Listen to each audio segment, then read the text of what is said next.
Olá, seguidor Fora de Eixo, seja bem-vindo a mais um programa do Linha de Três, que a gente fala sobre o vôlei goiano, especialmente. E hoje a gente está aqui com a Renata. Boa noite, Renata, como que você está? Boa noite, Vitória. Boa noite aqui, seguidor Fora de Eixo. É um prazer estar de volta para a gente falar sobre vôlei.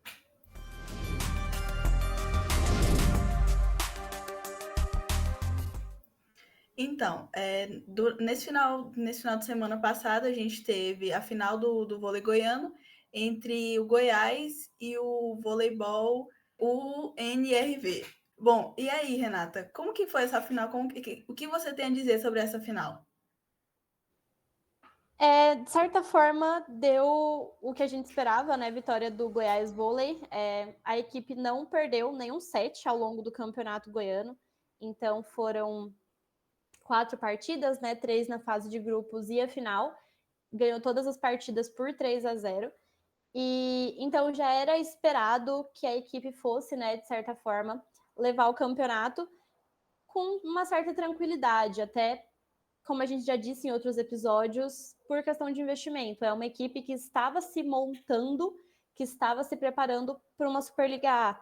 Então, tem jogadores mais fortes, tem jogadores que têm mais experiência, que são mais rodados aí dentro do vôlei. Então, de certa forma, era o esperado. Mas a gente não pode deixar de destacar o bom trabalho que a equipe de Rio Verde fez, né, ao longo da competição. Foram 4 sets perdidos e 6 ganhos, né? Na verdade, 4 não, foram 7 contando a final, mas até a final eles só tinham perdido 4 sets, 3 para o Goiás e 1 para a equipe do Ace. E ganhou 2 partidas, né? Perdeu uma na fase de grupos e foi derrotado na final pelo Goiás. Mas, de certa forma, durante alguns momentos ali da grande final, a equipe de Rio Verde conseguiu bater de frente ali com o Goiás. Teve um momento até que assumiu a liderança do placar no terceiro set, mas realmente a questão de construção de elenco impactou bastante. Então, Goiás foi tricampeão, né? Venceu as últimas 2 edições, então conquistou o tricampeonato desse campeonato goiano. Como a gente já vinha falando ao longo dos outros episódios, era o que a gente apostava. Bom, você falou aí sobre o Goiás e tal, sobre eles terem cumprido as expectativas que estava todo mundo colocando sobre esse campeonato goiano. O Goiás ele confirmou a contratação de mais outros 3 jogadores essa semana, né? A gente tem um líbero, um ponteiro, né? E eu não lembro qual foi a outra posição.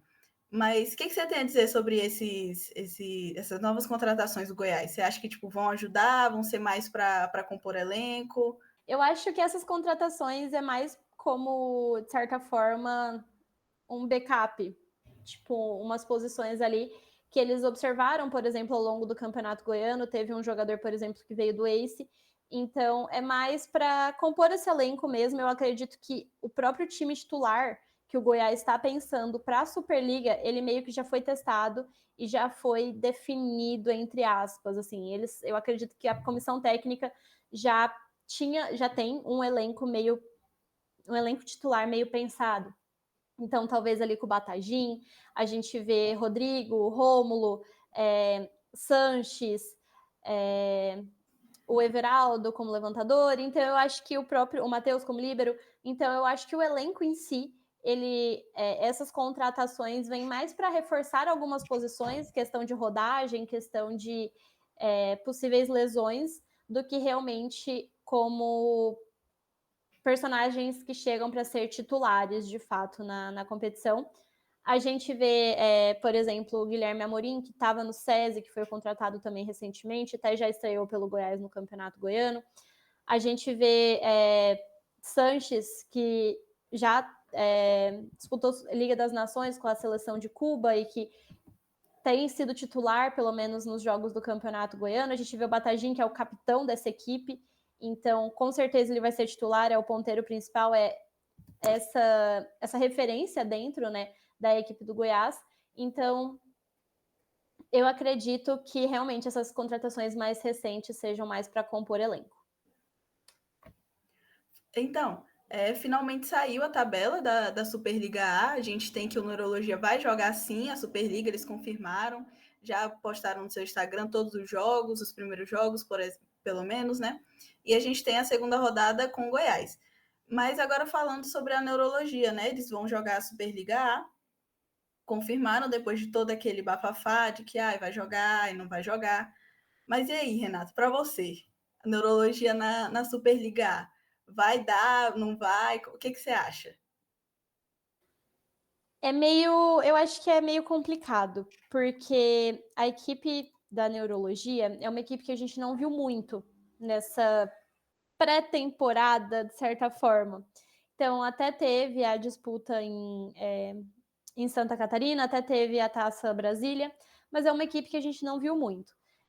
Pensando no elenco do ano passado, que manteve, né, alguns jogadores, então o alemão continua, que é o oposto, o ponteiro Thiago Salles, os centrais, Lewandowski, Murilo, a gente vê também os levantadores, né, Ítalo e Jonathan, eles continuam. E eu penso muito que, de certa forma, era uma equipe que estava arrumada o ano passado, só que para um nível de Superliga B. A gente tem que ver se as contratações que a neurologia fez ao longo dessa pré-temporada se vão ser o suficiente para que brigue por alguma coisa. Eu, particularmente, tenho a opinião de que é uma equipe que ela vai precisar se adaptar muito ao longo da competição. A gente vê as equipes da Superliga são muito complicadas. É um SESI Bauru, que tem um Darlan que vai amassar a quadra. A gente vê um vôlei Renata com o Bruninho, a gente vê o Douglas indo para o Cruzeiro, a gente vê o próprio vôlei Renata que tem perdão, você pode até me confirmar, Bruno Lima, né, que é o argentino, que, Isso. que é, tipo, muito bom também. A gente vê várias equipes que têm elencos muito fortes e com jogadores de seleção. A gente vê o Lucas Bergman também no vôlei Renata, Maurício, no vôlei Renata não, perdão, no SESI Bauru, a gente vê o Maurício no vôlei Renata, que já foi de seleção. Então, são equipes que são muito fortes. Então, a gente tem que ver como que essa equipe vai se adaptar com as novas contratações. Eu acredito que a neurologia, ela tem que o objetivo dela tem que ser se manter na Superliga A e não almejar chegar nos playoffs e buscar um título. Eu acredito que se manter na elite e conseguir trabalhar a questão de investimento ao longo do ano, questão de jogadores, questão de construção de elenco, tem que ser o principal objetivo dessa equipe nesse ano, até para conseguir se manter na competição para o ano que vem e aí tentar conseguir patrocínios um pouco maiores para conseguir investir em jogadores. Não que os jogadores que estão lá sejam ruins, mas talvez precise de uma peça ou outra para realmente brigar de fato com os grandes times da Superliga A. Pelo menos essa é a minha opinião. E eu acredito que até o próprio Goiás tem que entrar com essa mentalidade, sabe? Vamos fazer um campeonato perdendo de quem a gente vai perder, mas não deixando vitórias importantes escapar contra times que vão estar no final da tabela, visando realmente essa permanência. Então, acho que as duas equipes têm que entrar com essa mentalidade de eu não vim aqui para brigar pelo título esse ano, mas se eu me mantiver aqui, talvez eu brigue por ele nas próximas temporadas. Você levantou um bom ponto que eu estava pensando aqui enquanto você estava falando sobre a neurologia ter que se manter, né? Tipo, não pensar em título nesse primeiro momento, eles acabaram de subir, assim como o Goiás. Então, tipo, ambos os times de fato precisam pensar primeiro em se manter na elite, porque esse é o mais difícil. Ganhar o título para eles, no momento, não é o que eles almejam, eu imagino também, né? Eles devem estar pensando mais em se manter no campeonato, porque é um campeonato muito difícil, muito complicado, em que tem times com jogadores de seleção, não só de seleção brasileira, de seleção argentina, seleção cubana. Então, assim, vai ser um campeonato muito difícil para ambos os times. Principalmente, eu imagino que a neurologia, pelo fato de não ter tido aquele preparo maior do que o Goiás. E não ter o investimento também, que eles tiveram que lutar para patrocínio para conseguir jogar a Superliga. Diferente do Goiás, que já tem o apoio do Goiás mesmo, né? Do time, então assim, é um pouco mais fácil para eles. A E Superliga. teve até, perdão te atrapalhar, Teve até uma questão, se eu não me engano, na última semana, que a equipe do Goiás até renovou o contrato com a Saneago por mais uns anos, vai aumentar a questão de investimento. Se eu não me engano, o investimento deles era de aproximadamente, eu posso estar invertendo os valores, trocando os valores, mas eu acredito que era de 600 mil e com o novo contrato aumentaria, se eu não me engano, para 750. Então já tem ali, de certa forma, um investimento seguro, fixo, né, para essa equipe poder trabalhar. Isso facilita demais o processo deles, né? Diferente da neurologia, que tem muita dificuldade nessa questão de se manter o time vivo, né? Do projeto vivo. A gente falando agora continuando na Superliga, né? O Goiás vai estrear com o SESI Bauru e a neurologia vai estrear com o Vôlei Renata, se eu não me engano. Na verdade, é ao contrário. Ao contrário. Pronto. Ou seja, eles vão pegar o campeão da Superliga A e o Vôlei Renata ele não foi vice, mas se eu não me engano ele estava ali nas finais, ou seja, foi muito ele longe. foi vice. Foi vice. Então, foi vice. O que eu estava falando também, que parece, não sei se é sorteio, não sei como que funciona, mas, gente, que sorte foi essa dos times que acabaram de subir pegarem o campeão e o vice-campeão, né? Então vai ser muito difícil para eles logo na estreia, e o segundo jogo já é a rivalidade goiana, né? O que você tem para dizer sobre isso, Renata? Cara, realmente a primeira rodada é uma pedrada. Enfrentar o Neurologia, que vai enfrentar o atual campeão, né, SESI Bauru, e o Goiás vai enfrentar o Vôlei Renato, vice-campeão e atual campeão do Campeonato Paulista, que de certa forma é um campeonato estadual muito forte. É diferente do Campeonato Goiano ali, que a gente vê uma, duas equipes, o Campeonato Paulista realmente é um campeonato forte. Dá para treinar um pouco mais, né, para pensar um pouco mais nessa preparação. Mas, de certa forma, eu acho que as equipes elas têm que entrar nessa primeira rodada com essa... não com a mentalidade de, meu Deus, vamos perder, mas talvez com a mentalidade de utilizar esse jogo para fazer testes. Então, testar o elenco, ver se está funcionando, questão de entrosamento, realmente como uma forma de preparação, porque você está enfrentando o atual campeão e o vice-campeão. E eu acredito que, claro, o esporte ele é imprevisível. Obviamente, o esporte tudo pode acontecer e a gente sempre torce pela vitória dos times goianos, a gente sempre torce para eles serem bem-sucedidos, independente da competição, independente do campeonato. Mas talvez esse primeiro jogo seja importante para fazer esses testes, até visando o próprio clássico, né, que vai ser na segunda rodada entre Goiás e Neurologia. Então, acredito que as duas equipes vão chegar muito com essa sede de vitória para esse segundo jogo, não só por ter tido uma primeira rodada, de certa forma, complicada, que é o que se espera, mas por ser uma final goiana, por ser um clássico goiano, por ser uma reedição da final da Superliga B do ano passado, então a neurologia tá mordida. A gente imagina que sim, perdeu para o Goiás já na Taça Brasília, perdeu na final do campeonato da Superliga B do ano passado, perdeu até mesmo no jogo da fase de grupos da Superliga B na temporada passada. Então é uma equipe que chega querendo muito essa vitória, e eu acho que vai ser um jogo muito interessante, muito importante também, até para a continuidade das duas equipes ao longo do campeonato. Não, com certeza. Esse jogo aí já vai ser na segunda rodada, o clássico, então vai pegar fogo, com certeza. Pode ser, nossa senhora. Mas aí, a gente agora vai falar sobre a Superliga C. Teve na semana a etapa do Centro-Oeste, feminino e masculino. E aí, Renata, conta aí pra gente como é que foi esse, tanto feminino quanto masculino. Bom, a gente teve um representante, né, na Superliga C masculina, que foi o Vôlei Tumbiara, Vôlei Mais e Tumbiara. Infelizmente, a equipe perdeu os quatro jogos, né, que disputou nesse campeonato. Então, perdeu para o Vôlei Brasília, para o Brasiliense, para o Prever Med e também para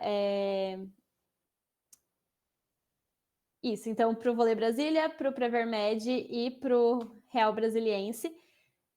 Infelizmente, né, a equipe ela foi a lanterna da competição, então ela não avançou para tentar disputar uma vaga na Superliga B. Lembrando que a Superliga C masculina e feminina elas são diferentes, então, na verdade, a Superliga B, perdão, a Superliga C masculina é por pontos corridos, porque eram apenas 4 equipes, então, soma de pontos, quem ficasse em primeiro avança para a Superliga B, e o Vôlei Tumbiara acabou sendo, né, o último colocado.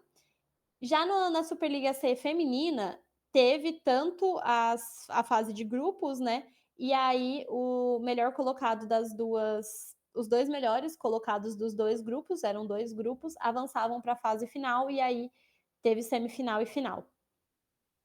E aí, já na Superliga feminina, então a gente tinha 3 representantes, o Vila Nova Universo, o Ace Open Sports e o Lona. Infelizmente, tanto o Vila Nova como o Lona tiveram que. Na verdade, as 3 equipes avançaram, né, para essa fase final, mas tanto o Vila Nova como o Lona caíram na semifinal e se enfrentaram pelo 3º lugar, né? Então, com vitória do Vila Nova. E o Ace foi para a final para enfrentar a equipe do Ascad, que foi uma equipe que durante a competição foi muito consistente e aí acabou levando o título, né, e a vaga direta para a Superliga B. Então, em 2025, essa é a equipe do Centro-Oeste que conseguiu a vaga direta. O Ace acabou ganhando o primeiro set, mas sofreu a virada, né? Então perdeu os 3-1. E por ter ficado em segundo, por ser o vice-campeão do torneio, agora vai disputar a repescagem. Então, um representante de cada região, então essa foi a Superliga Centro-Oeste, mas tem a Superliga Sudeste, a Superliga Sul e também Nordeste e Norte. E aí um representante de cada uma dessas regiões, no caso o segundo colocado, vai para essa repescagem. E quem levar, né, quem for campeão da repescagem, consegue a outra vaga na Superliga B. Então, a gente ainda tem a chance de ter uma equipe feminina na Superliga B de 2025. Estaremos sempre atentos para saber o resultado desse campeonato, então não perca o Fora do Eixo para você também acompanhar com a gente e torcer pela equipe do Ace, que pode ainda garantir esse título. É isso, gente. Foram essas as notícias. Esse final de semana já começa a Superliga Masculina A. Então, só passando a tabela para o nosso ouvinte, Vôlei Renata e Goiás se enfrentam no dia 20 de outubro, às 6h30 da tarde. Já Neurologia Ativa e SESI Bauru se enfrentam no dia 23. Esse é o calendário, né, das duas equipes goianas na Superliga B. E aí, logo no dia 2, a gente tem um clássico goiano, então dia 2 de novembro. É isso, gente. Fiquem ligados nesses jogos, porque vão ser jogos muito importantes, jogos de estreia. O segundo jogo já sendo o clássico, que vai ser no dia 2 de novembro. Então fiquem ligados que a gente vai trazendo mais notícias aqui no YouTube, no Instagram também do Fora de Eixo. Então sigam lá, curtam aqui, compartilhem, comentem, que faz muito bem para a gente. Tá bom, pessoal? Renata, seu Instagram, onde que a gente se encontra? Bom, podem me encontrar no Instagram, @re_akutsu, que é AKUTSU_. Então, segue lá que a gente sempre anuncia quando tem coisa do Fora de Eixo, não só do Linha de 3 aqui, mas também dos outros programas que a gente tem. E siga o Fora de Eixo, não se esqueça. E o meu, gente, pode me seguir lá, _Faria08. É isso, pessoal. Até o próximo conteúdo aqui, até o próximo programa do Linha de 3.